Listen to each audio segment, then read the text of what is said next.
the Automated Podcast. Hey there, I'm Mark Verbenkov, and welcome to another interview-focused podcast on Automated. I hope that you're still doing well and, of course, staying safe during this crazy pandemic that we're all experiencing. So, over the course of the podcast, I've talked a lot about automation and jobs on Earth. But as the world has suddenly kind of frozen and come to a stop, I thought it might be an idea to look a little bit further today. So over the past several years, we've been hearing about these larger and well-known space businesses like SpaceX or Blue Origin, with the goals of pushing our species out past our planet. So this new space industry might actually be the next great frontier where many people could find new jobs as new businesses constantly open up. So to discuss this and other space-related topics, I have a discussion with Herman Grimaldo on the podcast today. So Herman is the co-founder and chief technical officer of Asgard Space, and they are a Barcelona-based startup which is part of the growing new space industry and looks to improve satellite tracking across the orbit of Earth. So Herman has a background as a telecommunications engineer from the Polytechnic University of Catalonia and has worked in both research and industry for several years. So I think that Herman has a number of really interesting things to say on the topic of the new space industry. I hope that you find it as well, especially as it's quite a nice break from all the discussion of COVID-19. All right, so I am here with Herman. How's it going in the lockdown in Barcelona? Hello, good afternoon, Mark. Well, so far resisting as we can. I think it's a common occurrence to all the industry. And yeah, well, as we're a startup, we had good luck adapting ourselves to the situation and going forward. Terrific. Yeah, well, thanks for coming on to the podcast. And why don't we start off with talking about your startup? So one of the reasons I wanted to bring you on was because you work in the space industry, and I think that this is kind of a very interesting industry, especially in the last 10 years or so. It's been transforming. But why don't you talk about Asgard Space and its tracking or advanced means of tracking satellites? Absolutely. Thank you very much, Mark, for the invitation to your podcast.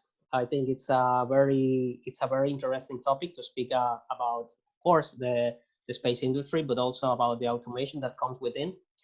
And the startup I work at, it's about orbit determination. So we are Asgard Space, and we're trying to bring into the market a new solution for high accuracy and high precision satellite tracking.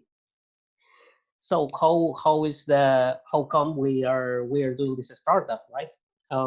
It's that me and my co-founder Roger, since very long time ago, we wanted to be entrepreneurs, and we wanted to do it in a technology area that we get to know. We are both engineers, and we met at the university in doing some research in radar, radio frequency, general electronics, and of course, in a special way, how to detect satellites and track satellites. It happened that my co-founder ended a doctoral work, and we had with this knowledge and this technology that was not prepared for the market. It was mostly something scientific. We wanted to find out whether it had any market possibility or not. That's how we went to one of the biggest space industry actors of Spain to ask if whether our product or technology developed had any market niche at all. We were very surprised to know that it was a very necessary technology, and we were surprised at how eager they were to bring this technology to as operation for them. We came back to Barcelona as this company was located in Madrid, and we found out that other techniques used for orbit determination had several drawbacks. That's how we didn't think twice. We founded Asgard Space and started working 100% of the time to bring this solution to the market. That's awesome. And I think that was about 2 years ago, right? Exactly. That Yeah. was like already a bit more than 1.5 years. Right, right. And specifically, what does the technology that you're using do? Is it just a more reliable or more accurate ability to track the live satellites that are in orbit around the Earth? Absolutely. What we use is a technique called interferometry that it is based on listening to the radiation that satellites emit, that satellites radiate. So how come we are using this technology? The fact is that we are not the first ones on using it. Since very long time ago, NASA, for example, tried to use it to successfully track satellites. Um, ESA tried to use it. I think one company, one of the Spanish sector called CRISA tried to use it, and they used it somewhat successfully. The thing is that most interferometers, as they are created, they use the phase difference of the signal to get an angle at the end regarding this system.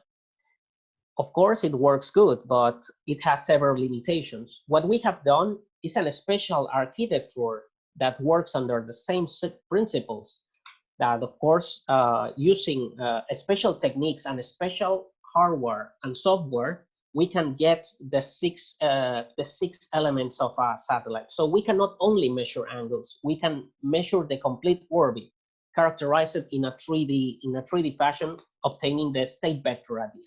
And in other words, we cannot only get one dimension as others do. We can get a three-dimensional measure.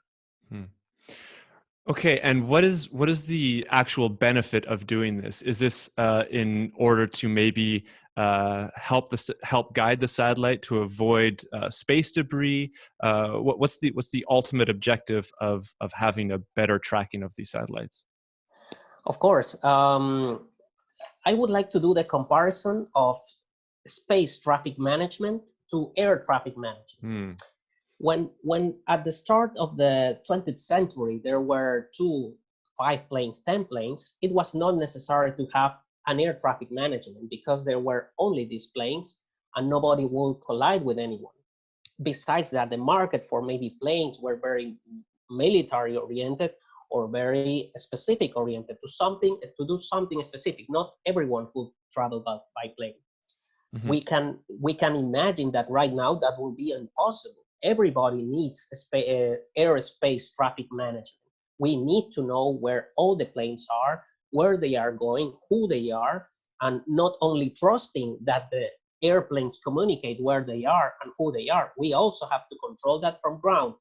Currently, it is done with radars and other techniques. In the same way, satellite industry is passing through the same evolution.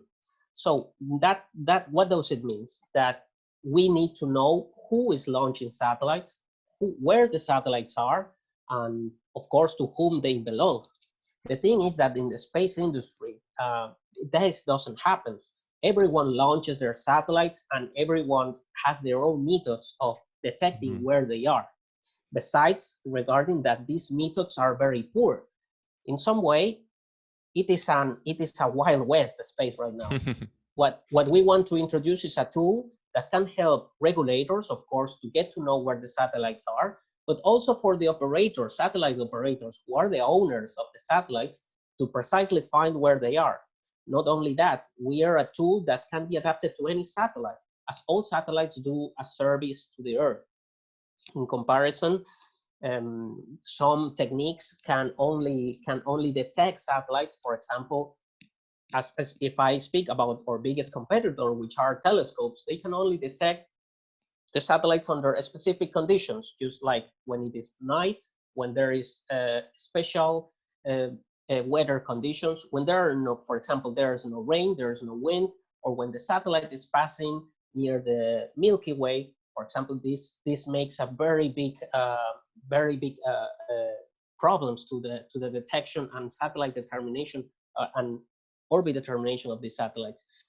So we're introducing a specific tool to help and to mitigate the problems that other techniques are introducing or they do have when doing this orbit determination, and also to locate any satellite that is in the space. Okay, very clear. Uh, I think one point that I found really interesting there is you were mentioning that this is kind of the space industry is kind of the Wild West right now. Does this have anything to do with, from what I've been hearing, this shift from public space exploration or the public space industry to a private space industry? It seems to me that, back 60 years ago when we started launching objects into space, this was only possible with public organizations like NASA. But nowadays, it's mostly dominated by private entities. Is this one of the reasons why this Wild West exists? Absolutely, Mark. As you mentioned, the privatization of space, as we can name it, is one of the reasons why there is undergoing these so many changes, and there's going to be need of additional tools and ways to regulate the space. So as you pretty much mentioned, in the past, launching a satellite was a very costly labor, as it is something that only few agencies of the world or few countries of the world could do, and namely Soviet Union and United States, let's say 50 Mm-hmm. years ago. The fact is that it is true that that space is still remaining largely governmental, because even though there are many voices and many organizations in the world that try that space remains as a neutral ground, a non-militarized ground, it is inevitable to become a bit like this. Of course, because it has some characteristics. This resource has some characteristics that no other resource on Earth can give. That it is constant vision and very wide field of actuation. In this sense, I have just read some news some days ago that the United States was thinking on liberalizing the space, in the sense of giving more freedom to private companies into space. No, that I would like to mention that space currently, as it is legally bound, or as it is legally configured, it is not as something that private companies can get responsibility. Countries themselves are responsible for what happens in space.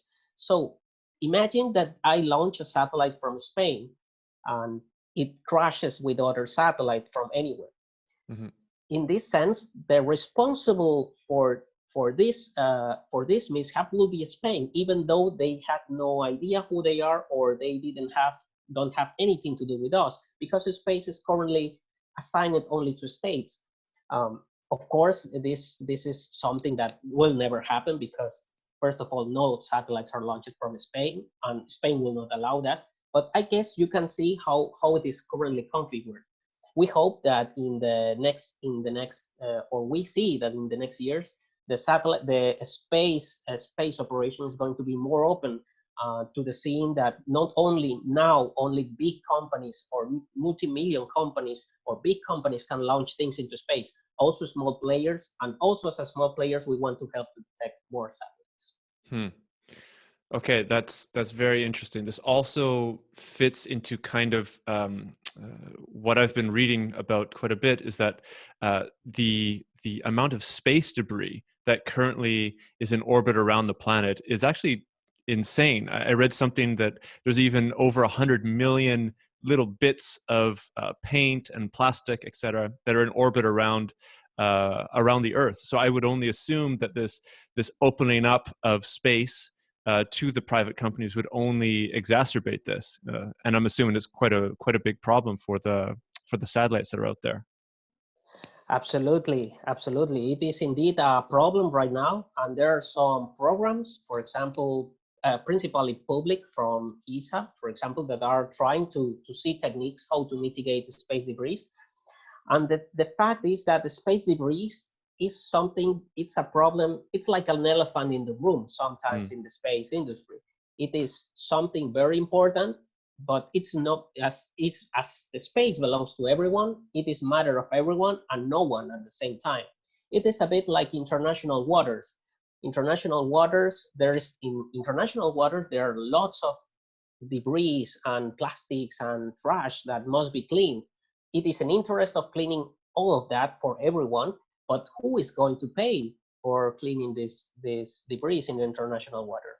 Hmm. Space is exactly the same. There is a very big responsibility, and in order to mitigate this uh,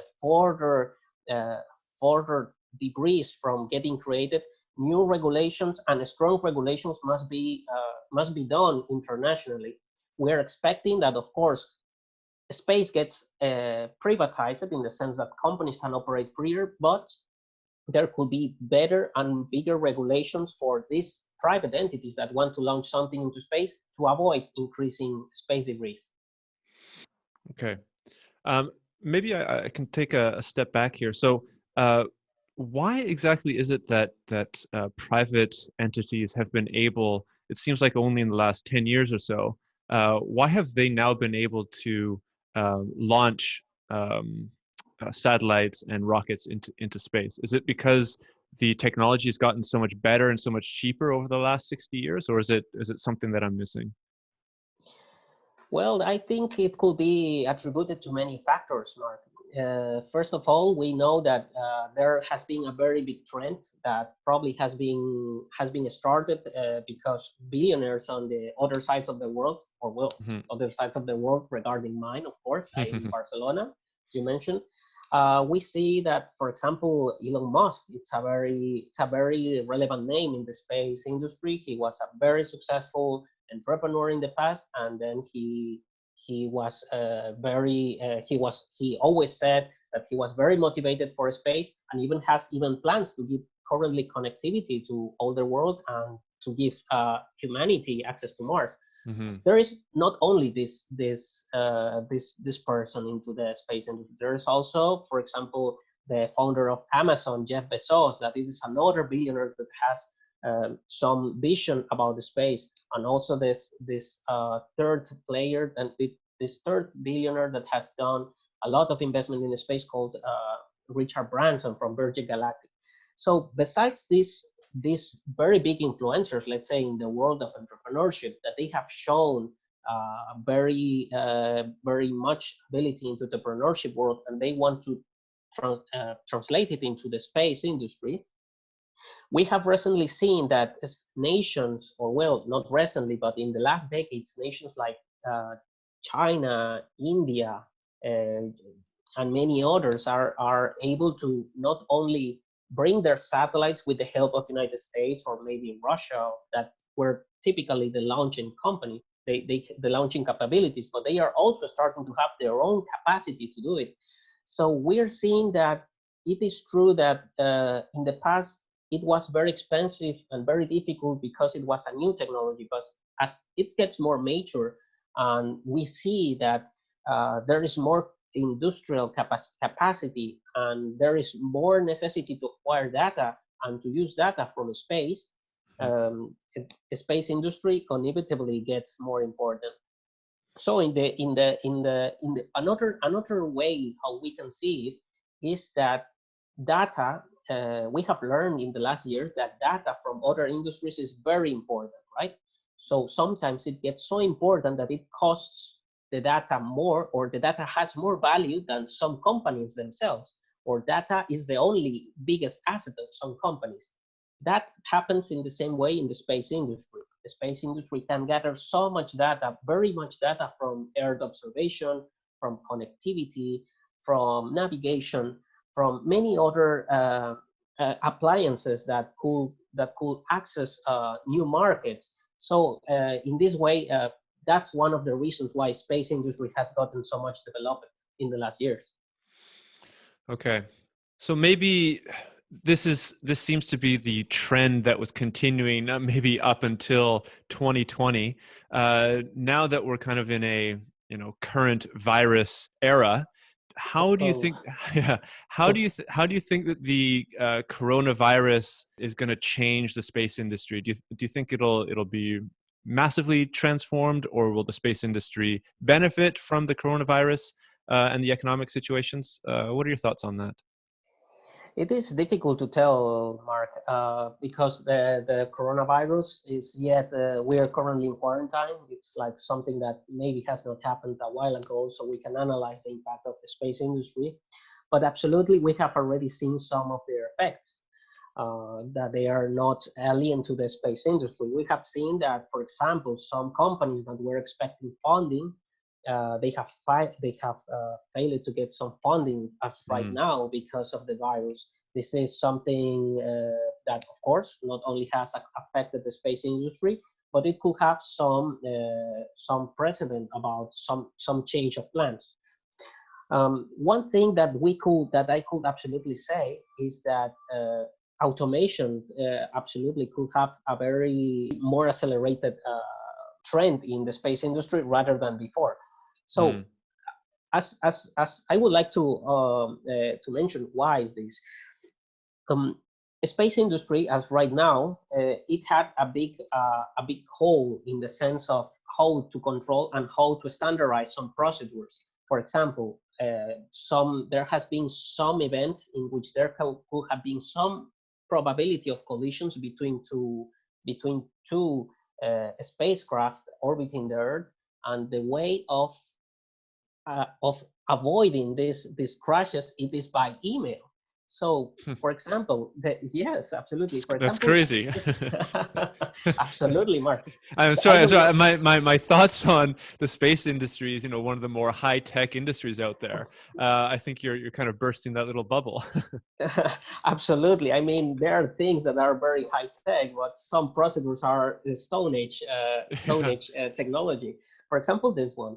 So some months ago, there was the ESA space event in which they could have some probability of crashing, and ESA had to maneuver one of their satellites in order to not crash on SpaceX. This comes from many problems. First of all, it's that as everything is based on probabilities, because one of the reasons is because orbits are not correctly determined, so they cannot be correctly measured. It is that there is no threshold, no established threshold when it is necessary to maneuver and when it is not.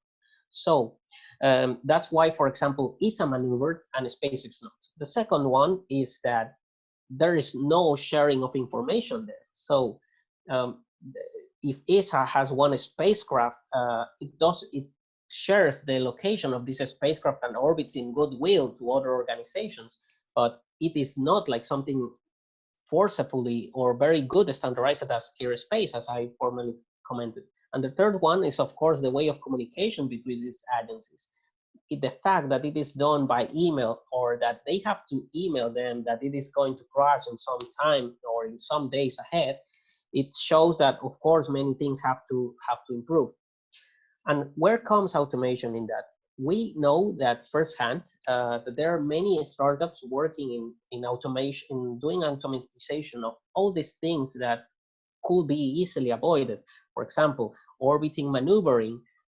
There could be machine learning and other techniques that could help the communication between agencies, or any way how the information is protected, but also everything is known, so they don't have to do this very basic communication.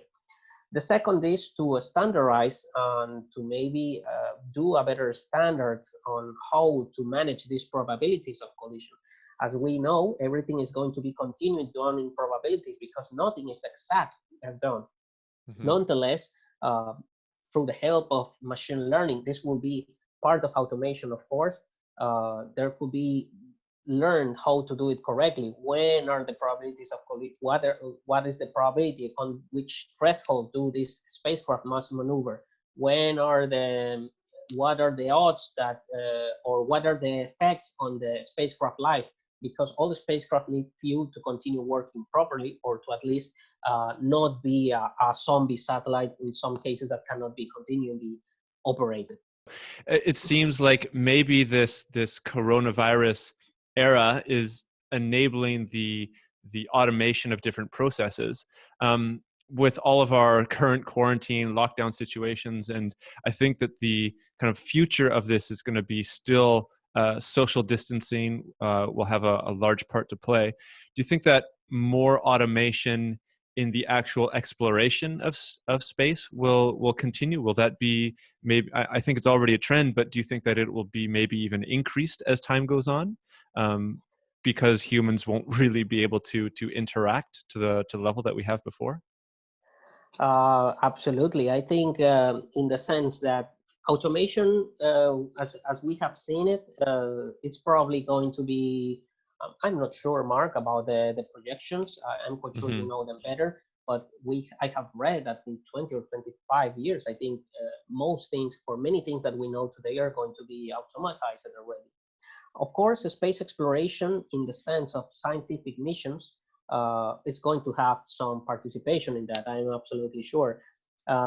For example, there has been some mission to Rosetta. I don't know if maybe any of the listeners can know this mission from ESA, that they launched a probe to go to one of the comets of the solar system, the Gerasimenko comet.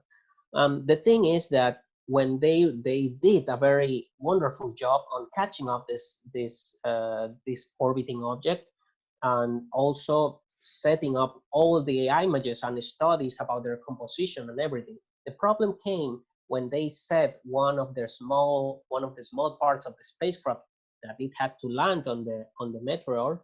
There was some error with the harpoons that were supposed to catch this part onto the meteor, and it, of course, didn't land where it had to land because of this problem. Hmm. Automation, for example, in this way, could have helped a bit more in order to avoid the situation. It could have detected, or it could be adapted towards this new situation, to do the adequate maneuver so it stays on the meteor. So I think, yes, autonomous systems in this way, not necessarily automation, but more autonomy of all the systems regarding space exploration or regarding commercial space, they are going to take place. And of course, I think coronavirus showing that many persons, we must work from home, and they cannot go to the command centers or control centers or do specific things on sites, will definitely accelerate these details. Yeah, I think it's really interesting to see, because we also see that high degrees of automation are being, I mean, certainly implemented, but I would say even fast forwarded in other industries like the retail, even driving now, because we don't have that opportunity to be outdoors anymore. Also in the supply chains and many others. I always think it's really interesting to see how an event or a crisis like this might fast forward other industries that we're not necessarily thinking of day to day. So yeah, thanks for maybe showcasing a little bit as to how automation or autonomous systems might be used in the space industry in the future. One of the other questions that I have for you is, so we see that there's about 1 million jobs within the space industry today across the world. Um, as this kind of new space economy, right, the moving from public to the private industry is growing, and with that, the vast number of jobs grows with it. Do you think that maybe the automation practices or autonomous systems in the space industry will lead to more jobs or less jobs for the space industry, say in like 10 years' time? 10 years time. Well, you set me in a tight spot, Mark. um, I would say that as very much of the processes that are running in the space, in all the space change of value, I will say definitely it is very likely that some jobs, of course, are not needed anymore. What it is difficult for me to tell, it is which kind of work of jobs are going to be created in this chain of value. Hmm. What it is a bit inevitable is that software processes, which are many data gathering, collection, and processing from space, must be automated.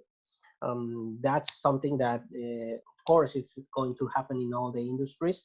But in the space industry, it's probably going to be a bit. It's going to be go a bit further, as some quality standards need to be on site. On the other hand, for the production processes or the value chain that must launch things into space, that it will be satellite manufacturing, rocket manufacturing, rocket launching, um, ground segment, all these parts. What it is true is that they are a bit farther from automation because they mostly use not necessarily data as a service, or data as a way of operating, as they supplement hardware or other physical techniques that it's more difficult to be automated. So yeah, in these places probably it's going to take a little more to reach, but absolutely, I think automation. It's hard for me to foretell exactly how, but I think it's going to reduce some of the jobs in this area. Yeah, yeah, it's I think it's always a bit of a difficult thing to judge, but it's nevertheless an interesting and I think very pertinent question to ask, especially in kind of a growing industry like space. So thanks for that. Um, Maybe kind of one of the last questions here, maybe going beyond 10 years, as space is kind of one of the sectors in our civilization that's very prone to science fiction and kind of esoteric or out there ideas. And I think that Elon Musk has done a really great job of getting maybe a generation very enthusiastic about space exploration. Um, I think we've always seen space exploration as something that's done by human beings. However, I've read that it's very expensive, and maybe you have a better idea or grasp on this, but it's very expensive, inefficient, and time-consuming to actually send human beings out into space. Not to mention dangerous, of course. Um, Maybe beyond 10 years or so, do you think that the future of space exploration will be done by human beings, or do you think it'll be mostly done through these autonomous systems or drones of some sort? Well, that's a very interesting question, Mark. What I think it's pretty much what you mentioned. I think space exploration is going to be done automatically. Um, it is true, as you mentioned, the human beings are, of course, we are not prepared to go into the ambience of space, even Hmm. though we have, for example, in the International Space Station, we are many humans are doing experiments there. It is already noticeable how difficult it is for all the effects that happens that the space makes on the human beings, including bone reduction, bone mass reduction, bone density reduction, sorry, muscle reduction, sometimes less visibility because sometimes the eyes, I think, of astronauts get used to low gravity conditions, and they on Earth they lose some quality. There is also radiation passing by the Van Allen belts, which are like belts of radiation that go around the Earth. They are very harmful, not only for humans, and they must, of course, it must be very protected, but nonetheless, something comes by into the astronauts on the space station. So yes, I think in comparison, automatic or automation methods are much more efficient. What I would like to mention is that, of course, we know some things of space, and we have visited with probes already on other planets, and they have been already traditionally automated. So the first missions that were carried out by United States and the Soviet Union to the Venera missions, for example, that they landed a probe on Venus, they were all automation. Of course, it would Hmm. have Hmm. been impossible to send any human there. And well, in regarding the understanding and exploring other worlds, there is no way humans could do it better than automated machines.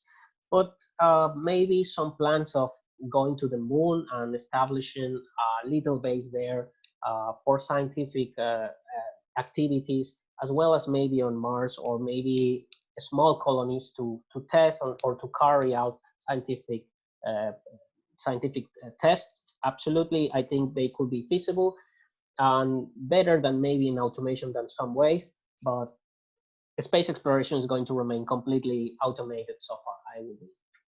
Terrific. Yeah, so if you're interested in getting a job in space and you're young, there's still hope, especially if you want to do some sort of scientific research, as you mentioned. Okay, great. Well, I see that the time is running out here. I want to thank you very much for coming onto the podcast and sharing the information that you did. I see that you have the website Asgard Space. People can follow you on LinkedIn. Maybe you want to give your information. I'll also put it on the show notes, but just so people can hear it here.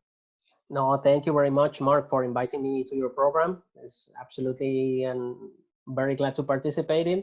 And of course, I think the space industry is something that it's going to be very promising.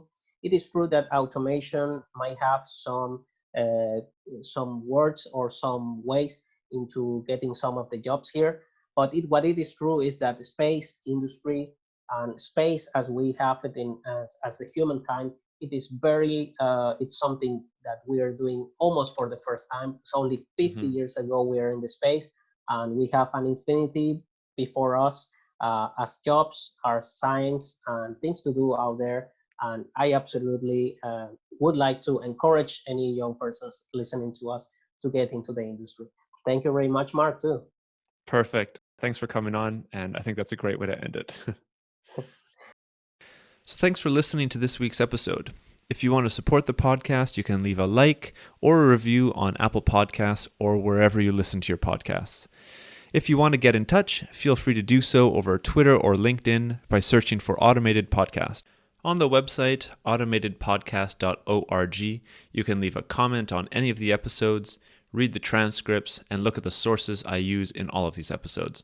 There are also blog articles and additional resources and information on this topic and podcast if you are looking for more. See you next week.